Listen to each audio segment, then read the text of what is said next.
ఆంధ్రప్రదేశ్ ముఖ్యమంత్రి వర్యులు నారా చంద్రబాబు గారిపై ఉన్న సిఐడి కేసులను సిబిఐకి బదలాయించాలి అంటూ సుప్రీంకోర్టులో దాఖలైనటువంటి పిటిషన్ని సుప్రీంకోర్టు కొట్టివేసింది. కొట్టివేయడంతో పాటుగా ఆ పిటిషనర్ తరపున వాదించినటువంటి న్యాయవాదికి సుప్రీంకోర్టు ముట్టికాయలు వేసినటువంటి నేపథ్యంలో అసలు ఈ కేసులో ఏం జరిగిందనేది విశ్లేషణ చేసుకుందాం. ప్రస్తుతం మనతో పాటు ఉన్నారు తెలుగుదేశం పార్టీ రాష్ట్ర అధికార ప్రతినిధి సూర్యదేవర లత గారు. లత గారితో మాట్లాడదాం. లత గారు నమస్తే అండి. నమస్తే. చంద్రబాబు గారి మీద ఉన్నటువంటి సిఐడి కేసులను సిబిఐకి బదలాయించాలి అంటూ సుప్రీంకోర్టులో పిటిషన్ దాఖలవడం, ఆ పిటిషన్ ఇప్పుడు సుప్రీంకోర్టు కొట్టివేయడంతో పాటుగా ఆ పిటిషనర్ తరపున వాదించినటువంటి న్యాయవాదికి కూడా ముటిక్కాయలు వేసింది అనేటువంటి వార్తలు వస్తున్నాయి. ఏం జరిగింది అసలు? అంటే జగన్మోహన్ రెడ్డి ఇప్పుడు మళ్ళీ కొత్తగా కేసులు ఎదుర్కొంటా రెగ్యులర్గా రోజు జరగాలి అనే ఇది వచ్చి సుప్రీంకోర్టు ఏదైతే డైరెక్షన్ ఇచ్చిందో దాంతో కాస్త మతిపోయింది. సో దాంతోనే ఏమైంది, నారా చంద్రబాబు నాయుడు గారు నేను కోర్టుకు తిరుగుతుంటే ఆయన ఎందుకు ప్రజల పక్షాన పరిపాలించాలి, సో ఆయన ఎందుకు డెవలప్ చేశాడంటే రేపు ఈ 5 ఏళ్లలో ఇంకా ఈ 4 ఏళ్లలో కూడా ఆయన డెవలప్మెంట్ జరుగుతుంది, రాష్ట్ర అభివృద్ధి జరుగుతుంది. నేను దానికోసం అంటే కోర్టులో హైకోర్టులో కేసు కొట్టేశారు, కడిగిన ముత్యంలాగా నారా చంద్రబాబు నాయుడు గారు బయట వచ్చారు. ఏ ఆధారాలు కూడా సబ్మిట్ చేయలేకపోయారు.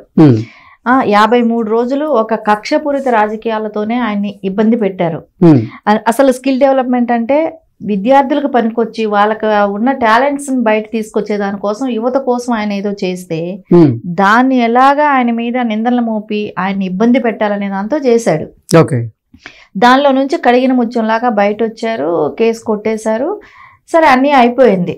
సో ఇప్పుడు మళ్ళా తీసుకెళ్ళి సుప్రీంకోర్టులో వేయటం సరే. అంటే అసలు సిఐడి కాకుండా అసలు సిబిఐకి బదలాయించాలి ఆ కేసుల్ని అంటూ పిటిషన్ దాఖలు చేయడం, కోర్టేమో మా టైం వేస్ట్ చేయకండి మీరు అంటూ పిటిషనర్ తరపు వాదించినటువంటి న్యాయవాదికి ముటిక్కాయలు వేసినట్లుగా కూడా కొన్ని వార్తలు వస్తున్నాయి. అసలు ఏం జరిగింది కోర్టు అంటే అక్కడ సుప్రీంకోర్టు ధర్మాసనంలో ఉన్న త్రివేది గారు ఆయన చెప్పటం జరిగింది. అంటే ఒక సీనియర్ న్యాయవాది దాన్ని పిటిషన్ వేస్తే మీరు కూడా ఇలాంటి తప్పుడు కేసులు వేస్తారా, తప్పుడువి వేస్తూ టైంని ఎందుకు వేస్ట్ చేస్తారు, అంటే సుప్రీంకోర్టు టైం అంతా ఎందుకు ఇలాంటి ఫేక్ కేసులు వేసి మీలాంటి లాయరు మీలాంటి సీనియర్ అడ్వకేట్ ఇట్లాంటివి వేయటం అది కరెక్ట్ కాదు కదండి అని అడగటం జరిగింది.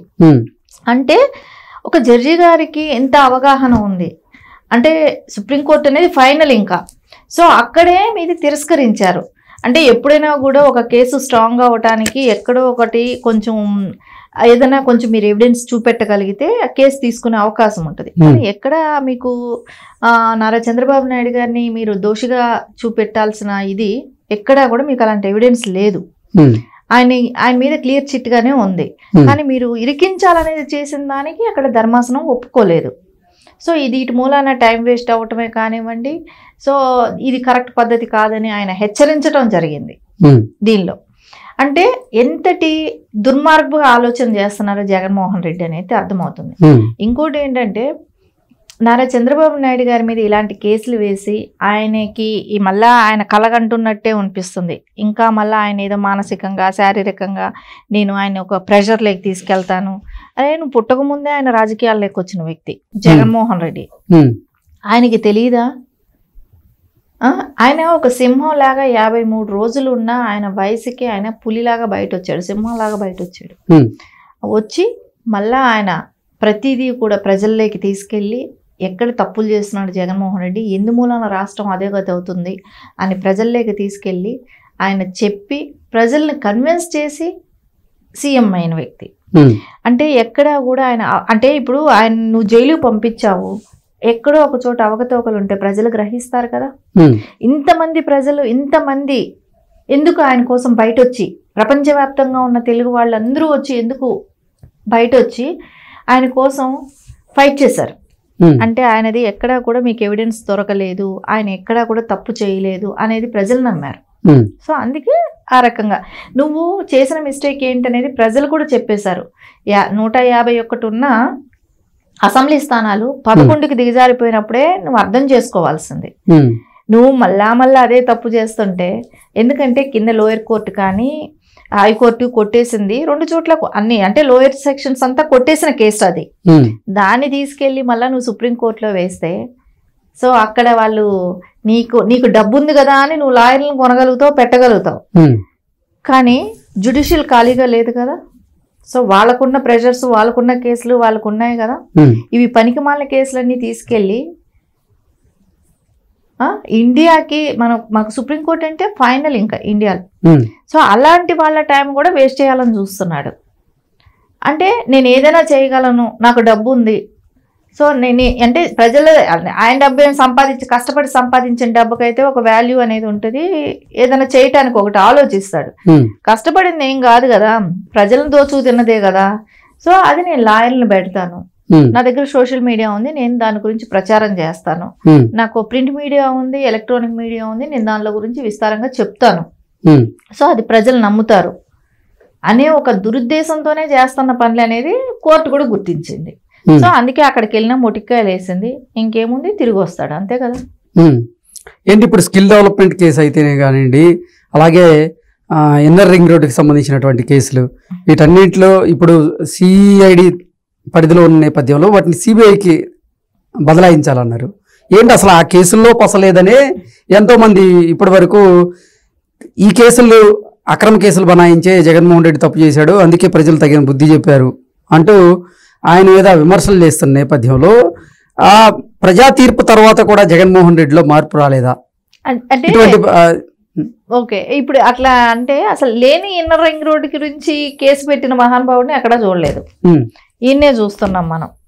అసలు లేనే లేదు కదా ఇప్పటి వరకు కూడా. అది ఎక్కడ ఇన్నర్ రింగ్ రోడ్డు గురించి కానీ అది ఎక్కడైనా జరిగిందా, దాని తాలూకా ఏమైనా డీటెయిల్స్ ఉన్నాయా? లేదు. సరే, దాన్ని ప్రజల కోసం అయితే ఏదైతే వాళ్ళు చేశారో, అంటే స్కిల్ డెవలప్మెంట్, ఇది దానిలో లబ్ధి పొందిన వాళ్ళే చెప్తున్నారు, మేము అది పెట్టబట్టి మేము లబ్ధి పొందామని. వీళ్ళేం దుష్ప్రచారం చేశారు, అది ఓన్లీ వీళ్ళు కమిషన్స్ కోసం చేశారు అని మాట్లాడటం మొదలు పెట్టారు. కానీ అది అది జరగలేదు కదా. అది దానిలో ఎవరైతే లబ్ధి పొందిన విద్యార్థులు ఉన్నారో, ఎవరైతే దాని మూలాన ఈ రోజున శాలరీస్ తీసుకుంటా లైఫ్ని లీడ్ చేస్తున్నారో, వాళ్ళందరూ కూడా ఈరోజు ఓపెన్గా మాకు నారా చంద్రబాబు నాయుడు గారు తీసుకొచ్చిన దాని మూలానే మేము ఈరోజు ఇంత హ్యాపీగా ఉన్నాం, మా లైఫ్లు మారాయి, మేము ఈరోజు ఇంత భారీ మొత్తంలో లక్షల జీతాలు మేము సంపాదించుకోగలుగుతున్నాం అంటే అదే కారణం అని వాళ్ళందరూ కూడా హ్యాపీగా ఫీల్ అవుతున్నారు కదా. అంటే జగన్మోహన్ రెడ్డికి ఒకటే ఉద్దేశం అండి, నిన్ను దొంగ అని ముద్ర వేశారు, సో నేను అవతలాలకు కూడా అదే వేయాలి. అంతకు మించి ఆయనకి దాని గురించి ఆలోచించే అవగాహన లేని నాయకుడు. అసలు మనం వాళ్ళ అవతలాల మీద ముద్ర వేయాలి అని అనుకున్నప్పుడు నా దగ్గర ఏమి ఎవిడెన్స్ ఉన్నాయి, నేను ఎలా ప్రూవ్ చేయగలుగుతాను, అలాంటి ఆలోచనలు కూడా లేదు. నేను అనుకున్నది చేయాలి అనే ఒక ఉద్దేశంతో చేస్తున్న పనులే అవన్నీ అనిపిస్తుంది. ఓకే.